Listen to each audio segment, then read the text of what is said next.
Hello friends, welcome to GK study. तो आज की वीडियो में हम डिस्कस करेंगे पीजीटी से रिलेटेड पेपर 1 के बारे में। आप सभी को पता ही होगा कि पेपर 1 और पेपर 2 जो है वो लिए जाएंगे।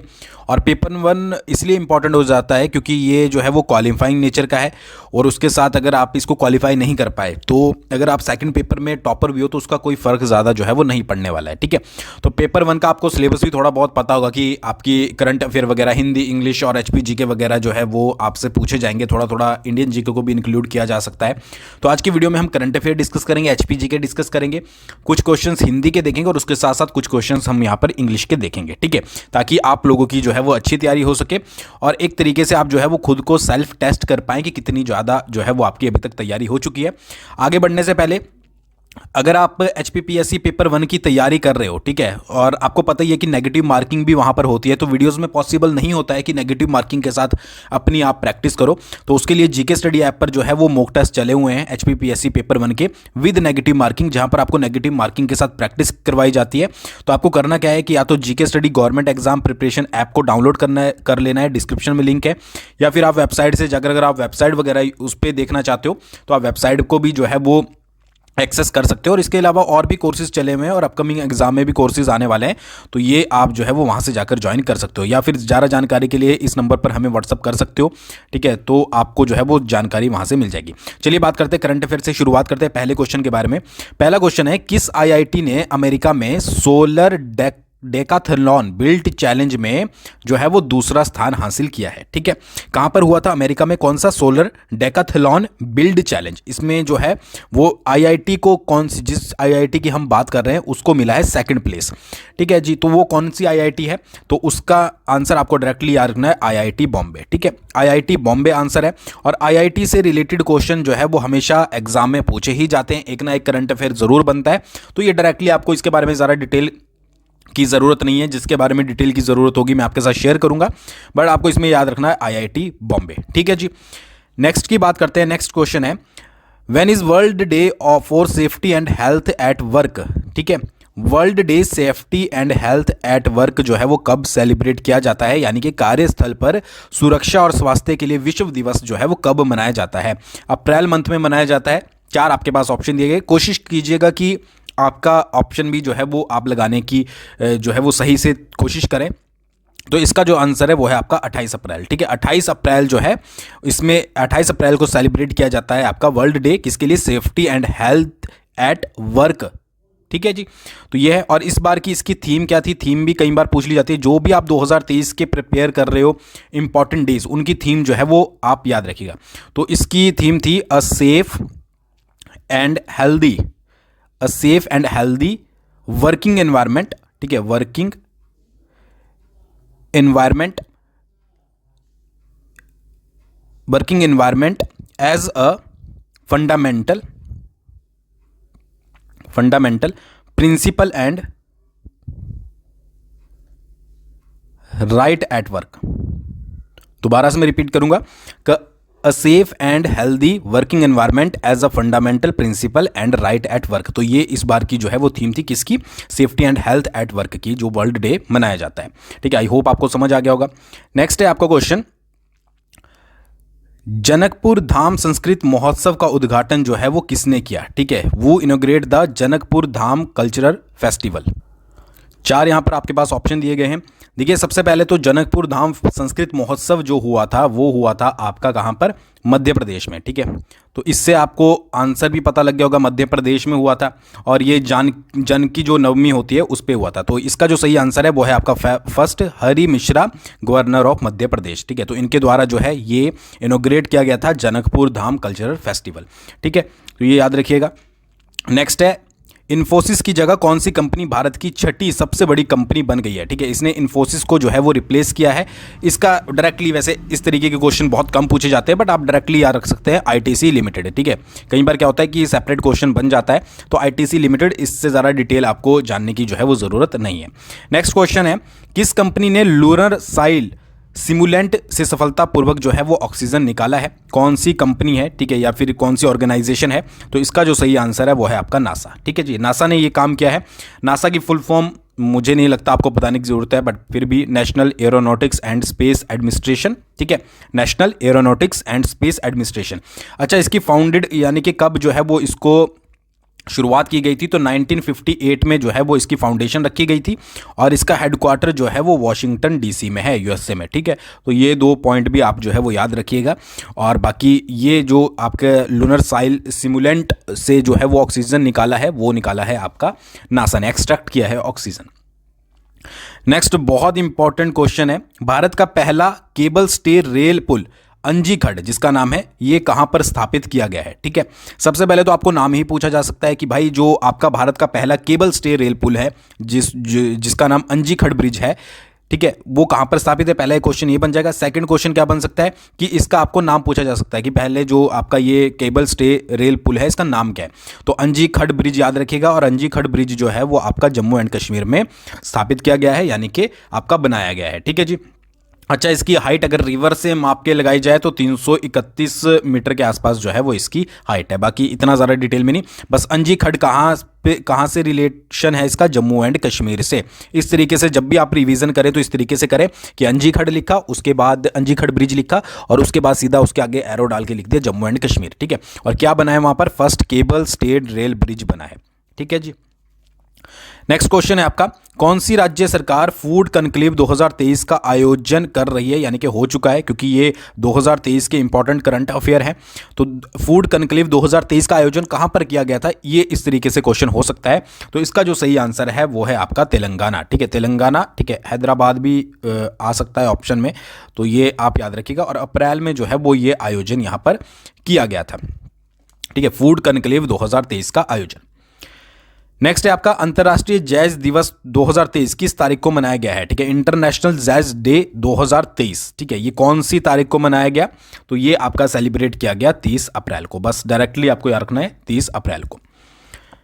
नेक्स्ट है आपका, किस देश ने गीगा चैट एआई चैटबॉट, आपको पता ही है कि एआई का कितना ज़्यादा जो है वो आजकल ट्रेंड चला हुआ है, तो किस देश ने गीगा चैट लॉन्च किया है जो कि एक एआई चैटबॉट है, जो कि चैट जीपीटी हो सकता है कि आप में से बहुत से लोगों ने जो है वो यूज़ किया हो चैट जीपीटी, नहीं किया है तो एक बार ज़रूर ट्राई कीजिएगा, आपको पता लगेगा कि पावर एआई की क्या होती है। तो चैट जीपीटी को जो है ये मतलब उसका ये बोला जा रहा है कि प्रतिद्वंदी है, ठीक है, कि उसको जो है वो टक्कर देगा गीगा चैट। तो ये किस देश ने जो है वो लॉन्च किया है, तो ये लॉन्च किया है आपका रशिया ने, ठीक है, रशिया ने जो है वो लॉन्च किया है। अच्छा, कमेंट करके मेरे को बताइए कि रशिया की एक तो कैपिटल क्या है और उसके साथ साथ जो है वो करेंसी क्या है, ठीक है, तभी पता लगेगा कि आप लोगों की तैयारी कितनी है बिना देखे कहीं पर सर्च किए हुए, ठीक है जी। नेक्स्ट क्वेश्चन है आपका, किस राज्य में 3 नए वन्यजीव संरक्षण रिजर्व घोषित किए गए हैं, ठीक है, कि नए जो है वो वाइल्ड लाइफ कंजर्वेशन रिजर्व्स जो है वो डिक्लेयर किए हैं, कौन से स्टेट ने ये काम किया है, 4 आपके पास ऑप्शन दिए गए हैं। तो इसका जो सही आंसर है वो है आपका राजस्थान, ठीक है, राजस्थान में जो है वो इस साल 3 नए जो हैं वो वन्यजीव संरक्षण रिजर्व घोषित किए गए हैं। अच्छा, कौन कौन से हैं याद रखिएगा, कई बार डायरेक्टली इसके नाम से भी आ सकता है। तो ये एक तो है आपका सोरसन, ठीक है, सोरसन, उसके बाद सेकंड जो है वो है आपका खीचन जो कि जोधपुर में पड़ता है, खीचन, और तीसरा है आपका हमीरगढ़, ठीक है, भीलवाड़ा में हमीरगढ़। तो आपको ये नाम याद रखना है, सोरसन, खीचन, हमीरगढ़, ये तीनों क्या हैं, ये नए आपके वाइल्ड लाइफ कंजर्वेशन रिजर्व हैं। और किसने घोषित किए हैं, ये किए हैं आपके राजस्थान ने, ठीक है जी। तो ये याद रखिएगा, इको टूरिज्म को बढ़ावा देने के लिए ये जो है वो काम किया गया है। नेक्स्ट क्वेश्चन है, from which country were 2400 Indians evacuated in operation Kaveri, ठीक है, यानी कि ऑपरेशन कावेरी में किस देश से 2400 भारतीयों को निकाला गया था। 4 आपके पास ऑप्शन है। क्वेश्चन इस तरीके से भी आ सकता है, जनरली जो एग्जाम में आता है कि ऑपरेशन कावेरी का संबंध जो है वो किस चीज़ से मतलब कि कौन से देश से या फिर किस चीज़ से। तो इसका जो सही आंसर है वो है आपका सूडान, ठीक है, ऑपरेशन कावेरी सूडान में फंसे भारतीयों के लिए जो है वो चलाया गया था और अप्रॉक्स 2400 भारतीयों को वहां से जो है वो निकाला गया था। अगला क्वेश्चन है, विश्व पशु चिकित्सा दिवस, ठीक है, 2023 कब मनाया गया था। 4 आपके पास ऑप्शन है, डायरेक्टली याद रखना है, 29 अप्रैल को जो है वो आपका ये सेलिब्रेट किया गया था। तो डेज वगैरह जो है वो आपको इंपॉर्टेंट याद होने चाहिए, कहीं भी करंट अफेयर का क्वेश्चन बनता है तो डेज से जो है वो एक आधा या 2 क्वेश्चन जरूर आते हैं। किस देश ने अस्ताना इंटरनेशनल फोरम का आयोजन किया? इंपॉर्टेंट है, अस्ताना इंटरनेशनल फोरम। ठीक है, 4 आपके पास ऑप्शन दिए गए हैं, तो इसका जो सही आंसर है वो है आपका कजाकिस्तान। ठीक है, कजाकिस्तान ने जो है वो अस्ताना इंटरनेशनल फोरम का जो है वो आयोजन किया था। अच्छा, इस चीज़ को आप किस तरीके से याद रख सकते हैं कि कजाकिस्तान की जो कैपिटल है, कैपिटल क्या है? कैपिटल है आपकी अस्ताना कजाकिस्तान की। ठीक है जी। करेंसी है तेंगे। करेंसी की अगर बात करें तो TENGE, ये तेंगे जो है वो करेंसी है वहाँ की। और एक बहुत इंपॉर्टेंट कि इंडिया, ये बहुत बार क्वेश्चन पूछा जाता है, इंडिया प्लस कजाकिस्तान के बीच में एक मिलिट्री एक्सरसाइज होती है जिसका नाम है काजिंद। ठीक है जी। ठीक है, तो ये KAZ से आप याद रखेंगे कजाकिस्तान और IND से याद रखेंगे आप इंडिया। तो काजिंद जो है वो किसके बीच में? इंडिया और कजाकिस्तान के बीच में मिलिट्री एक्सरसाइज है। 2023 में ये कजाकिस्तान में ही हुई थी, अगर आपने करंट अफेयर पढ़े होंगे। ठीक है जी। नेक्स्ट है वैश्विक शिक्षा और प्रशिक्षण प्रदर्शनी जेटेक्स में स्टडी इन इंडिया पवेलियन का उद्घाटन जो है वो कहां पर किया गया? ठीक है, किसका उद्घाटन किया गया? Study in India pavilion. तो डायरेक्टली याद रखना है कि स्टडी इन इंडिया पवेलियन का संबंध जो है वो है आपका दुबई से, यानी कि दुबई में जो है वो इसका उद्घाटन किया गया। नेक्स्ट है हाल ही में ही ग्रीन वर्ल्ड अवार्ड्स 2023, कौन से अवार्ड?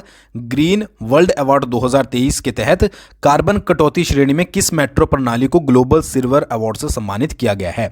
कौन सी मेट्रो है इंडिया की जिसको जो है वो ग्रीन वर्ल्ड अवार्ड्स में, ठीक है, ताकि कार्बन जो है वो उसमें उन्होंने जो है वो डिक्रीज किया है, तो उसकी जो है वो जो आपका ग्लोबल सिल्वर अवार्ड होता है उससे सम्मानित किया गया है, तो वो है आपकी चेन्नई मेट्रो। ठीक है, बहुत इंपॉर्टेंट क्वेश्चन है, याद रखिएगा। ठीक है जी। अच्छा, ये कुछ क्वेश्चन थे जो कि आपके करंट अफेयर के थे, आई होप आपको मैक्सिमम आते होंगे। अब बात करते हैं हिमाचल जीके के बारे में कि हिमाचल जीके से रिलेटेड कौन कौन से जो है वो इंपॉर्टेंट करंट अफेयर, मतलब सॉरी इंपॉर्टेंट जीके के क्वेश्चन जो है वो बन सकते हैं। देखिए, सबसे पहला क्वेश्चन है गर्ली के किस सूद ट्रेडर्स ने शिमला में बाल भारत सभा की स्थापना की जिसका एजेंडा जो है वो क्रांतिकारी था? इसके बारे में मैं ज़्यादा डिटेल में बात नहीं करूंगा क्योंकि HPG के आप पढ़ते रहते हो, फिर भी आप कमेंट करके बता सकते हो कि अगर आपको बहुत ज़्यादा डिटेल चाहिए क्वेश्चन के बारे में तो वो भी हम कवर करेंगे।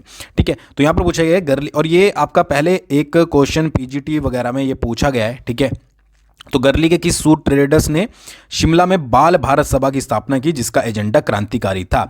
4 आपके पास ऑप्शन दिए गए हैं और इसका जो सही आंसर है वो है आपका दीनानाथ आंधी। ठीक है, आंधी से याद रखेगा कि आंधी इसने चला दी थी, ठीक है, क्रांतिकारी करके, बाकी ज़्यादा डिटेल आपको पढ़ने की ज़रूरत नहीं है। ठीक है जी।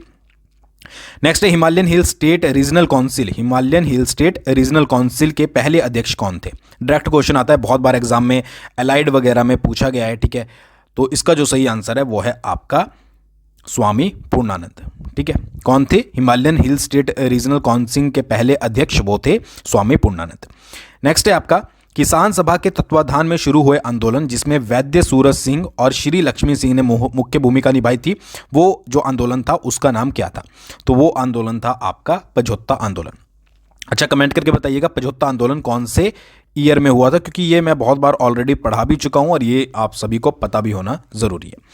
नेक्स्ट, निम्नलिखित रियासतों में से किसे प्राचीन रियासत माना जाता है? ये तो आप बिल्कुल आंख बंद करके बता दोगे। मंडी नहीं, सिरमौर नहीं, कुल्लू को जो है वो कुल्लूत आपने पढ़ा होगा, कुल्लूत बोला जाता था। ठीक है, तो ये जो है वो पुरानी रियासतों में सबसे माना जाता है, तो ये थर्ड आंसर जो है वो आपका सही होगा। अगर इसकी जगह त्रिगर्त होता यानी कि कांगड़ा होता तो त्रिगर्त जो है वो पहले नंबर पर आता, ये आपको पता ही होगा। नेक्स्ट है निम्नलिखित में से कौन सी चोटी कुल्लू जिले में नहीं है? ये नहीं के ऊपर ज्यादा फोकस कीजिएगा, यहां पर नहीं पूछा गया है। 4 आपके पास ऑप्शन दिए गए हैं, सोलांग, चोलांग, दियो टिब्बा या सभी कुल्लू जिले में है। तो सोलांग जो है वो आपकी कुल्लू जिले में है। ठीक है, इसके अलावा दियो टिब्बा भी आपकी जो है वो कुल्लू जिले में आती है, दोनों आती है। चोलांग की अगर बात करें तो चोलांग चोटी आती है आपकी कांगड़ा में। ठीक है, कांगड़ा जिले में पड़ती है और इसकी हाइट 3270 मीटर के आसपास है, तो आंसर होगा आपका सेकंड चोलांग। चोलांग चोटी जो है वो कुल्लू जिले में नहीं आती है, बाकी सोलांग भी कुल्लू जिले में आती है और दियो टिब्बा भी जो है वो आपकी कुल्लू जिले में आती है। नेक्स्ट है आपका खोखन वन्य जीव अभयारण्य निम्नलिखित में से किस जिले में? किसके बारे में बात हो रही है? खोखन वाइल्ड लाइफ सेंचुरी के बारे में। मंडी में, कुल्लू में, लाहौल स्पीति में है या फिर आपका किन्नौर में है। ठीक है, तो ये पड़ता है आपका सेकंड कुल्लू में। ठीक है, देखिए HPGK का तो ऐसा है कि HPGK तो आपने बहुत बार पढ़ी होगी, ठीक है, रिवीजन करते रहते होंगे आप, तो इसलिए मैं थोड़ा जो है वो फास्ट बोल रहा हूँ। अगर नहीं आता है समझ, ये आपको और ज़्यादा डिटेल चाहिए तो कमेंट करके बता दीजिएगा, जो नेक्स्ट क्लास होगी उसमें हम और ज़्यादा डिटेल आपके साथ शेयर करेंगे। बाकी मैंने एक जीरो टू हीरो सीरीज़ चलाई है, ठीक है। अगर आप HPG के पढ़ना चाहते हो जीरो टू हीरो, आपको बिल्कुल नहीं आती है, तो आप प्लेलिस्ट में जाकर उस सीरीज़ को चेकआउट कीजिएगा। आप जीरो टू हीरो जो है वो HPG के में बन जाओगे। खोखन वाइल्ड लाइफ सेंचुरी जो है वो पड़ती है आपकी कुल्लू में। 14 किलोमीटर स्क्वायर वर्ग किलोमीटर इसका एरिया है, ठीक है। 1954 में इसको जो है वो बनाया गया था। अच्छा, कुछ और वाइल्ड लाइफ सेंचुरीज भी हैं कुल्लू में। कौन कौन सी पड़ती है, ठीक है। कन्नावर या कंवर पूछी जाती है, ठीक है। सेकंड आपकी मनाली हो गई, ये तो चलो नाम से भी आपको पता लग जाएगा। तीसरी कौन सी होगी, कायस, कायस वन्य जीव अभ्यारण्य बहुत पूछा जाता है। और उसके साथ साथ आपकी कौन सी होगी, रोंज, ठीक है जी, ये याद रखिएगा। कौन सा, कनावर, मनाली, कायस और रोंज, और इसके साथ साथ खोखन, ये सारी कहाँ पर पड़ती है, ये आपकी कुल्लू जिले में पड़ती है। नेक्स्ट है आपका क्वेश्चन इंपॉर्टेंट है, मालाहट खड, गरनी खड और हूम खड निम्नलिखित में से किस नदी की सहायक नदियां हैं।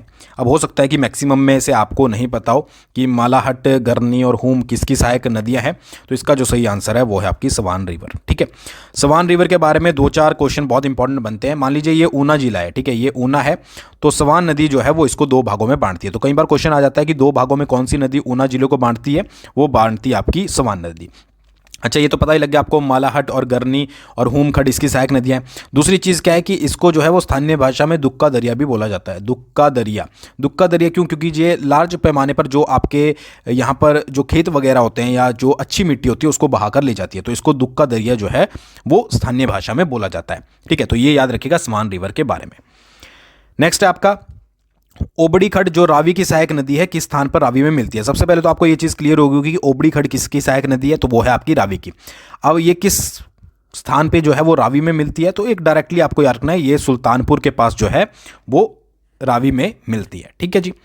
नेक्स्ट है, आभी नाम की चिड़िया का संबंध हिमाचल प्रदेश की किस झील से है, ठीक है। ये आप में से बहुत कम लोगों ने पढ़ा होगा, आभी नाम की चिड़िया का संबंध। ये क्वेश्चन किसी और तरीके से भी घूम के आता है, ठीक है, बट मैंने किसी और तरीके से घुमाया है इसे। तो इसका जो सही आंसर है वो है आपका सरियोलसर झील, ठीक है। कई बार ये आता है कि सरियोलसर झील कहाँ पर पड़ती है, कितनी हाइट है, तो मैंने पूछा है आभी नाम की चिड़िया का संबंध सरियोलसर झील से। सरियोलसर झील जो है वो आपकी कुल्लू डिस्ट्रिक्ट में पड़ती है और इसकी हाइट अप्रॉक्स जो है वो 3100 मीटर है, ठीक है। यहाँ पर जो बोला जाता है कि देवी जो यहाँ की प्रसिद्ध है सरियोलसर झील की, वो है आपकी बूढ़ी नागिन, ठीक है, बूढ़ी नागिन, तो ये याद रखिएगा, बूढ़ी नागिन। अच्छा, आभी नाम की चिड़िया के बारे में एक खास बात है कि जो आपकी सरियोलसर झील है वहाँ पर एक भी तिनका आपको जो है वो बाहर से गिरा हुआ नहीं मिलेगा पेड़ पत्ती का। आभी नाम की चिड़िया जो है वो वहाँ पर डेली सफाई करती है और कुछ लोगों ने देखा भी है और छुप छुपाकर ये सफाई जो है की जाती है, तो शीशे की तरफ साफ आपको जो है वो देखने को मिलेगी, ठीक है। बाकी सरियोलसर झील कुल्लू में है, 3100 मीटर हाइट है और बूढ़ी नागिन जो है वो वहाँ की देवी है। नेक्स्ट क्वेश्चन है, बोलूनाग ग्लेशियर हिमाचल प्रदेश के किस घाटी में स्थित है। बोलूनाग ग्लेशियर के बारे में पूछा जा रहा है। 4 आपके पास घाटियां दी गई हैं, चंद्रा घाटी, ये चंद्रा है, चंद्रा घाटी, भागा घाटी, पत्तन घाटी। पहली बात तो ये तीनों घाटियां जो हैं वो आपकी लाहौल एंड स्पीति में है, ये याद रखिएगा तीनों, और तीनों घाटियों में जो है वो अलग अलग ग्लेशियर पड़ते हैं। यहाँ पर बोलूनाग पूछा गया, बोलूनाग जो ग्लेशियर पड़ता है वो पड़ता है आपका चंद्रा घाटी में, पड़ता लाहौल स्पीति में ही है। अगर आपके पास डिस्ट्रिक्ट पूछ ली जाती लाहौल स्पीति, चंबा, ठीक है, किन्नौर, तो आंसर होता लाहौल स्पीति, बट यहाँ पर पूछी गई है घाटी, तो घाटी का आंसर होगा चंद्रा घाटी, ठीक है। तो चंद्रा घाटी में एक तो बोलूनाग हो गया, और भी ग्लेशियर पड़ते हैं। एक बहुत इंपॉर्टेंट ग्लेशियर जो है बड़ा शिगड़ी। बड़ा शिगड़ी क्यों इंपॉर्टेंट है, क्योंकि हिमाचल प्रदेश का सबसे बड़ा ग्लेशियर है, तो ये भी आपका चंद्रा घाटी में पड़ता है। उसके बाद गेफांग ग्लेशियर, जिसकी शेप स्विट्जरलैंड की मैटरहॉर्न जैसी है, ठीक है। फिर एक चंद्रा ग्लेशियर के नाम से ही है चंद्रा घाटी का चंद्रा ग्लेशियर। फिर आपका कुल्टी हो गया, उसके बाद आपका तापन हो गया, फिर आपका शिप्तिंग हो गया, ठीक है जी। शिप्तिंग के बाद आपका पाचा हो गया, फिर आपका एक दिंग कर्मो हो गया, दिंग कर्मो, और उसके बाद एक आपका शिल्ली हो गया। तो ये सारे जो ग्लेशियर पड़ते हैं ये कहाँ पर पड़ते हैं, ये पड़ते हैं आपके चंद्रा घाटी में। तो या तो घाटी से पूछा जाएगा या फिर आपसे डायरेक्ट पूछ लिया कि तापन ग्लेशियर कौन से जिले में पड़ता है, तो भाई लाहौल स्पीति में, पाचा लाहौल स्पीति में, शिप्तिंग लाहौल स्पीति में, कुल्टी जो है वो लाहौल स्पीति में, बड़ा शिगड़ी लाहौल स्पीति में, ठीक है। तो 2 तरीके से क्वेश्चन जो है वो पूछे जा सकते हैं। आई होप आपको ये चीज़ें समझ आ गई होगी। तो ये थे आपके HPGK के। अब चलते हैं हम हिंदी ग्रामर के ऊपर कि हिंदी ग्रामर से रिलेटेड कुछ क्वेश्चन इंपॉर्टेंट डिस्कस कर लेते हैं। देखिए, हिंदी में पूछा गया है सबसे पहला क्वेश्चन कि व्यंजन वर्णों की संख्या कितनी होती है, यानी कि डायरेक्टली जो वर्ण होते हैं, ठीक है, उनकी संख्या जो है वो कितनी होती है, ठीक है, यहाँ पर पूछा गया है। तो इसका जो सही आंसर है वो है आपका 33, ठीक है। वर्णों की संख्या कितनी होती है, 33, मतलब डायरेक्ट वर्ण नहीं, व्यंजन वर्ण, ठीक है, जैसे आपको पता ही होगा कि स्वर होते हैं, ठीक है, 11 स्वर होते हैं। व्यंजन कितने होते हैं? व्यंजन होते हैं आपके 33। स्वर कौन से हो गए? स्वर हो गए आपके अ आ इ ई, ठीक है, और व्यंजन कौन से हो गए आपके क से ज्ञ तक। तो इस तरीके से जो आपके अगर यहाँ पूछ ली जाता कि स्वर्ण वर्णों की संख्या कितनी होती है, तो स्वर्ण वर्णों की संख्या 11 होती है और व्यंजन वर्णों की संख्या जो है वो 33 होती है। फर्दर जो आपके स्वर होते हैं उसको ह्रस्व दीर्घ प्लुत में जो है वो डिवाइड किया जाता है, ठीक है, किस किस में? आपके ह्रस्व हो गए, फिर आपके दीर्घ हो गए, फिर आपके प्लुत हो गए, ठीक है, इसमें डिवाइड किया जाता है। और व्यंजन के आपको पता है स्पर्श व्यंजन हो गए, संघर्षी व्यंजन हो गए, नासिक्य व्यंजन हो गए, और भी अदर व्यंजन होते हैं। तो इस तरीके से आपको ये क्वेश्चन याद रखना है कि स्वर 11 होते हैं और 33 जो है वो व्यंजन होते हैं। अच्छा, एक क्वेश्चन ये भी आता है, अंग और अह जो होते हैं इनको क्या कहा जाता है, ठीक है, तो इनको कहा जाता है आपका आयोगवाह, आयोगवाह, ठीक है, ये याद रखिएगा। नेक्स्ट है, क वर्ग का उच्चारण स्थान कौन सा होता है? उच्चारण स्थान आपको हर चीज़ के पढ़ने पड़ेंगे कि क वर्ग, ट वर्ग, त वर्ग, थ वर्ग, जो भी क जो भी आपका सारा आता है उसका आपको पता होना चाहिए कि उच्चारण स्थान कौन सा है। उच्चारण स्थान का मतलब कि जब आप किसी चीज़ को बोल रहे हो, यानी कि आप क बोल रहे हो, तो क जब आप बोलते हो तो कहाँ से जो है वो आपकी साउंड आ रही है। अगर आप अभी क बोल के देखोगे तो आपको पता लगेगा कि आपकी जो आवाज़ आ रही है वो गले से आ रही है, क, ठीक है, इसमें किसी और चीज़ का कोई रोल नहीं है, सीधी जो आपकी साउंड आ रही है वो गले से आ रही है। तो गले को क्या बोला जाता है? गले को बोला जाता है कंठ। तो क वर्ग का उच्चारण स्थान जो होता है, यानी कि क, ख, ग, घ, ड़, तो यहाँ तक जो आपकी पूरा क वर्ग का मतलब क्या है? क, ख, ग, घ, ड़, तो ये पूरा जो है इसको बोला जाता है आपका क वर्ग। तो क वर्ग की जो साउंड आ रही है ये आती है आपकी कंठ से, ठीक है, तो इसलिए इसका उच्चारण स्थान कौन सा हुआ? आपका कंठ हुआ, ठीक है। फिर त, थ, द, ध, ये आप सोच सकते हैं कि त में जब आप बोलते हो तो आपकी जीभ जो है वो दांत में टच होती है, तो उसी तरीके से दंत वगैरह, तो ये आपको पूरा चार्ट जो है वो अच्छे से पढ़ना पड़ेगा। मात्राएं कितने प्रकार की होती हैं? तो मात्राएं आपकी जो है ये होती हैं 3 प्रकार की, ठीक है, कौन कौन सी? ठीक है, कमेंट करके बताइएगा अगर आपने पढ़ा है, ठीक है। और वैसे अगर मैं आपको शॉर्ट में बताऊं तो स्वर के जितने टाइप होते हैं उतने ही जो है वो मात्राओं के टाइप होते हैं, क्योंकि वही उसी तरीके से वो चीज़ें काउंट की जाती है। नेक्स्ट है, पुष्प कौन सा शब्द है? ठीक है, तो पुष्प यहां पर जो है वो आपका तत्सम शब्द है। अच्छा, तत्सम और तद्भव, ठीक है, तद्भव 2 शब्द हैं। तत्सम की अगर मैं बात करूं तो तत्सम ऐसे शब्द होते हैं जो हमने संस्कृत से लिए और सेम हम जो है वो वैसे ही यूज़ कर रहे हैं। अगर मैं आपको शॉर्ट में बताऊं कि संस्कृत के ऐसे शब्द जो हमने लिए और सेम हम यूज़ कर रहे हैं, जैसे कि पुष्प हो गया, ठीक है, पुष्प हम बोलते हैं, ठीक है। उसके अलावा जैसे हम चंद्र बोलते हैं, हम आम्र बोलते हैं, ठीक है, हम अग्नि बोलते हैं, जबकि मतलब क्या होता है? आग, ठीक है, और हम अंधकार बोलते हैं, अंधेरा जिसको बोला जाता है, ठीक है। तो ये वर्ड है कि जैसे हम सेम अगर हम कुछ वर्ड को बिल्कुल जैसे संस्कृत से लिए वैसे यूज़ कर रहे हैं तो उसको तत्सम शब्द बोलते हैं। तद्भव क्या हो गया कि हम जो हमारे शब्द थे उनमें हमने थोड़ा सा जो है वो परिवर्तन किया है, यानी चेंजेस किए हैं। जैसे मुख, मुख का मतलब होता है हम क्या बोलते थे? मुंह, ठीक है जी। ग्राम, ग्राम का मतलब होता है गांव, ठीक है, हम क्या बोलते हैं? गांव बोलते हैं, ग्राम तो नहीं बोलते ना, कुछ लोग ग्राम भी यूज़ करते हैं। अगर आप ग्राम यूज़ कर रहे हो तो वो तत्सम शब्द है, अगर आप गांव यूज़ कर रहे हो चेंजेस करके तो वो तद्भव शब्द है। आई होप आपको समझ आया। तो पुष्प कौन सा है? तत्सम है। और अगर यहां पर फूल होता तो फूल कौन सा है? फूल आपका तद्भव है। ट वर्ग का उच्चारण स्थान कौन सा है? ट, तो ट वर्ग का जो उच्चारण स्थान है वो है आपका मूर्धा, ठीक है। जो भी आपका ट, ठ, ड होता है पूरा ये मूर्धा के अंदर आता है, जिसमें आपकी जो टंग है वो पीछे की तरफ जो है ऊपर की तरफ जो है वो टच होती है। जब बोल के देखोगे ट थोड़ी सी फ्लिप होके ऊपर की तरफ, ठीक है। नेक्स्ट है, भाषाई आधार पर सर्वप्रथम किस राज्य का गठन हुआ था? ये क्वेश्चन बहुत पूछा जाता है। तो भाषाई आधार पर सबसे पहले गठन हुआ था आपका आंध्र प्रदेश का, ठीक है जी। 1956 1 नवंबर को जो है वो इसका गठन हुआ था। नेक्स्ट है, भाषा के कितने रूप होते हैं? भाषा के आपको पता ही है 2 रूप होते हैं, ठीक है। एक आपका लिखित होता है और दूसरा आपका जो है वो मौखिक होता है। नेक्स्ट है आपकी मगही किस भाषा की उपबोली है? ठीक है, ये कई बार आ जाता है। तो मगही जो है वो आपकी बिहारी भाषा की उपबोली है, डायरेक्टली आपको याद रखना है। दक्षिण भारत में हिंदी प्रचार सभा का मुख्यालय कहां पर स्थित है? दक्षिण भारत में पूछा गया हिंदी प्रचार सभा का, तो वो है आपका चेन्नई में स्थित। कौन सी भाषा की निम्नलिखित में से कौन सी भाषा देवनागरिक लिपि में लिखी जाती है? अब ये बहुत इंपॉर्टेंट है, देवनागरिक लिपि में कौन सी भाषा इनमें से लिखी जाती है? तो इसका आंसर है आपका मराठी, ठीक है। देखिए, आपका संस्कृत हो गया, जो मॉडर्न रूप है संस्कृत का वो आपका किस में? देवनागरिक में लिखा जाता है। सेकंड आपकी हिंदी हो गई, ठीक है, ये तो आपको चलो पता ही होगा। फिर आपकी भोजपुरी हो गई, ठीक है, देवनागरिक में लिखी जाती है। उसके अलावा आपकी नेपाली हो गई, ठीक है, जो लिपि है इनकी, ठीक है। उसके बाद आपकी कोंकणी हो गई, फिर आपका मैथिली हो गई, और उसके साथ आपकी गढ़वाली हो गई।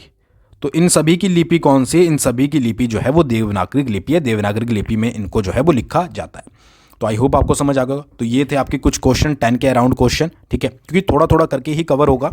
एक साथ अगर 50-50 हिंदी के ही डिस्कस करेंगे तो फिर बात नहीं बनेगी, ठीक है। अब बात करते हैं हम कुछ इंग्लिश के इंपॉर्टेंट क्वेश्चंस की, ठीक है। देखिए इंग्लिश में सबसे पहले आपको क्या है कि जो इडियम्स दिए गए हैं उनकी आपको बतानी है कि क्या इनका मतलब होता है। चेज रैम्बो, ठीक है, चेज रैम्बोज का मतलब क्या होता है? 4 आपके पास ऑप्शन दिए गए हैं, आप इनको पढ़ सकते हैं अच्छे से कि चेज रैम्बो का मतलब क्या होता है। तो चेज रैम्बो का मतलब होता है आपका कि टू परस्यू अनरियलिस्टिक गोल्स, ठीक है, कि जो अनरियलिस्टिक गोल्स होते हैं उनको परस्यू करना, इसका मतलब होता है चेज रैम्बोज। रैम्बो को आप चेज कर रहे हैं, ठीक है। जब आपको कुछ चीज़ का मतलब समझ आ जाता है थोड़ा सा, तो आप उसके अराउंड आइडिया लगा सकते हैं, या फिर अनरियलिस्टिक की जगह आप बोल सकते हैं इम्पॉसिबल। इम्पॉसिबल भी कई बार लिखा हुआ आता है, इम्पॉसिबल गोल्स, ठीक है। तो अगर आप उनको परस्यू कर रहे हैं, उनको चेज करने की कोशिश कर रहे हैं, तो उसके लिए इडियम यूज होता है चेज रैम्बो। नेक्स्ट है आपका होल्ड समवन और समथिंग एट बे, ठीक है। ये ईडियम है कि होल्ड करना समवन और समथिंग एट बे, इसका क्या मतलब बनेगा? 4 आपके पास ऑप्शन है, आप अच्छे से इसको रीड कर लीजिए, ठीक है। तो इसका मतलब होता है प्रिवेंट समवन और समथिंग फ्रॉम मूविंग क्लोजर, ठीक है। क्या होता है कि किसी को या किसी चीज को प्रिवेंट करना क्लोजर आने से, ठीक है। तो इसका मतलब होता है कि होल्ड समवन और समथिंग एट बे, कि किसी को प्रिवेंट करना, किसी चीज को या किसी को मूविंग क्लोजर आने से, यानी कि क्लोज आने से, ठीक है। तो ये इसका आंसर है, याद रखिएगा। नेक्स्ट है आपका बेंड ओवर बैकवर्ड्स, ठीक है, बेंड ओवर बैकवर्ड्स। तो 4 आपके पास ऑप्शन दिए गए हैं, ठीक है। To express sudden shock, to exert a lot of effort, towards some end, to end all activities, to confess to a crime. तो इसका मतलब क्या होता है, ठीक है। तो इसका आंसर है सही to exert a lot of effort towards some end, ठीक है। इसका एक और भी मतलब होता है कि किसी भी चीज़ को अकम्प्लिश करने के लिए आपने जो है वो बहुत ज़्यादा जो है वो वर्क हार्ड किया है, ठीक है। To work very hard to accomplish something, ठीक है, स्पेशली टू हेल्प समवन। तो इसका ये भी मतलब होता है, ठीक है। तो ये आप थोड़ा सा याद रखिएगा। नेक्स्ट है आपको सिनोनिम्स यानी कि सेम वर्ड जो है वो चूज करने हैं, ठीक है। पहला आपके पास जो वर्ड है वो है वॉरेशस, ठीक है। वॉरेशस का मतलब अगर आप देखें, ठीक है, तो वो होता है आपका पेटू। देखिए एक चीज़ याद रखिए, सिनोनिम एंटोनिम्स में क्या होता है कि अगर एक वर्ड आपके पास है, जैसे कि आपके पास वॉरेशस है, ठीक है, तो इसका मतलब होता है पेटू। अगर जनरली आप देखोगे इसी के ही आपको जो है वो 50 से ज़्यादा सिनोनिम्स मिल जाएंगे, ठीक है। इसी के ही आपको 50 से ज़्यादा एंटोनिम्स मिल जाएंगे, ठीक है, कि इसके समांतर भी और इसके जो है वो उल्टे भी। तो आपको ऑप्शन में देखना है कि अगर आपको इसका वॉरेशस का मतलब पता है, ठीक है, तो आपको ऑप्शन में देखना है कि इसके नज़दीक जो है वो सबसे ज़्यादा क्लोजर जो है वो कौन सा वर्ड आता है। तो ये चीज़ आपको जो है वो देखनी पड़ेगी। तो इसका जो सही आंसर है वो है आपका रेवेनस, ठीक है। तो रेवेनस का मतलब भी कुछ कुछ जो है वो पेटू टाइप का होता है, तो इसका सिनोनिम जो है वो ये होगा। तो इस तरीके से आप कर सकते हो, या फिर सिनोनिम्स एंटोनिम्स अगर आपके पास बहुत ज़्यादा टाइम है तो आप रूट वर्ड सीखिए। अगर आप रूट वर्ड को सीखते हो तो आपको ज़्यादा बेनिफिट जो है वो मिलता है। इसमें कोई ट्रिक वगैरह काम नहीं करती है, इसमें सिंपल सा करता है कि या तो आपको वर्ड का मतलब पता है और बाकी जो नीचे 4 दिए गए वर्ड हैं उनका भी मतलब पता है, और अगर मतलब इतना ज़्यादा मतलब तो आप याद रखोगे नहीं, तो अगर मतलब आपको याद नहीं है तो आपको रूट वर्ड पर जो है वो काम करना पड़ेगा। नेक्स्ट है आपका एबॉर्टिव, ठीक है। एबॉर्टिव का मतलब जो जनरली होता है वो होता है निष्फल होना, ठीक है, यानी कि किसी काम में जो है वो आपको सफलता नहीं मिली। तो अगर आप यहां से चूज करोगे तो आप यहां से इजीली देख पाओगे कि अनसक्सेसफुल जो है वो इसका सिनोनिम हो सकता है। कि एबॉर्टिव का मतलब है कि किसी काम में आप एबॉर्टिव हो गए, यानी कि निष्फल हो गए, आपको सफलता नहीं मिली। अनसक्सेसफुल का भी मतलब वही है कि आपने कोई काम करा, आपको उसमें सफलता जो है वो नहीं हासिल हुई, ठीक है। नेक्स्ट है टेनोशियस, ठीक है, टेनाशियस या टेनोशियस। इसका मतलब जो होता है, मतलब कि सिनोनिम जो होता है वो होता है आपका होल्डिंग फास्ट, ठीक है, कि होल्ड करना किसी चीज को। नेक्स्ट है आपका टर्स। टर्स का मतलब जो होता है वो होता है संक्षिप्त, ठीक है, यानी कि शॉर्ट में टर्स। तो इसका आंसर अब आप इजीली चूज कर सकते हो कि इसका आंसर है आपका ब्रीफ इन स्पीच, ठीक है। तो टर्स का सिनोनिम होगा आपका ब्रीफ इन स्पीच, ठीक है जी। नेक्स्ट आपका टेंटेटिव, तो टेंटेटिव तो आपने बहुत बार जो आपकी एग्ज़ाम डेट वगैरह आती है उसमें ये मेंशन किया होता है कि ये जो एग्ज़ाम डेट है आपकी वो टेंटेटिव है, ठीक है, ये मतलब कि फाइनल नहीं है। तो इसका सिनोनिम जो बिल्कुल आपके साथ में बैठेगा वो होगा आपका एक्सपेरिमेंटल, ठीक है। तो ये आपको जो है वो याद रखना है। नेक्स्ट क्वेश्चन है आपको वन वर्ड बताना है, अ sleeping room for a number of people, एक ऐसा कमरा, ठीक है, सोने के लिए, नंबर ऑफ पीपल के लिए, तो उसको क्या कहेंगे। चार आपके पास जो है वो यहाँ पर ऑप्शन दिए गए हैं, आप चूज़ कर सकते हैं, ठीक है। तो उसको कहा जाता है डॉर्मेटोरी, ठीक है, डॉर्मेटोरी या डॉर्मेटोरी। और इसके यूज़ होता है छात्रावास बोल लीजिए आप, एक तरीके से हॉस्टल भी इसका आंसर हो सकता है। तो मैं वही बोल रहा हूँ कि आपको जो सबसे ज़्यादा करीब होता है वही यहाँ पर आपको चूज़ करना पड़ता है। तो a sleeping room for a number of peoples, उसको बोला जाता है आपका डॉर्मेटोरी, ठीक है जी। नेक्स्ट है आपका a small house with all rooms on one floor, एक ऐसा घर जिसके सारे रूम्स जो हैं वो एक ही फ्लोर पर हैं, उसको क्या कहा जाता है। कॉटेज कहा जाता है, कैसल कहा जाता है, फ्लैट कहा जाता है, फिर बंगलो कहा जाता है। तो उसको बोला जाता है आपका बंगलो, ठीक है, कि ऐसा हाउस जिसके सारे रूम्स जो हैं वो एक फ्लोर पर हैं, उसको कहा जाता है आपका बंगलो, सॉरी, ठीक है जी। तो ये कुछ क्वेश्चन थे जो कि आई होप आपको पसंद आए होंगे। बाकी आप कमेंट करके बता सकते हैं किस तरीके से आपको क्वेश्चन लगे या फिर क्या चेंजेस जो हैं वो आप चाहते हैं इसमें।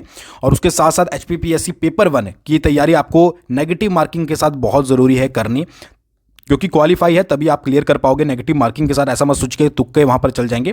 तो इसके लिए आप HPPSC पेपर 1 का डिस्क्रिप्शन में लिंक दिया गया है, GK स्टडी, आपको वहाँ से जाकर ज्वाइन कर सकते हो और प्रैक्टिस कर सकते हो अपनी। HP GK की वहाँ पर है, ठीक है। उसके साथ साथ करंट अफेयर हैं, इंडियन GK है, हिंदी है, इंग्लिश है, सभी के आप जो है वो कर सकते हो। हिंदी और इंग्लिश के अभी अपलोड होने बाकी है और भी टेस्ट आपको जो है वो प्रोवाइड करवाए जाएंगे। आई होप आपको वीडियो पसंद आई होगी। थैंक्स फॉर वॉचिंग, बहुत जल्दी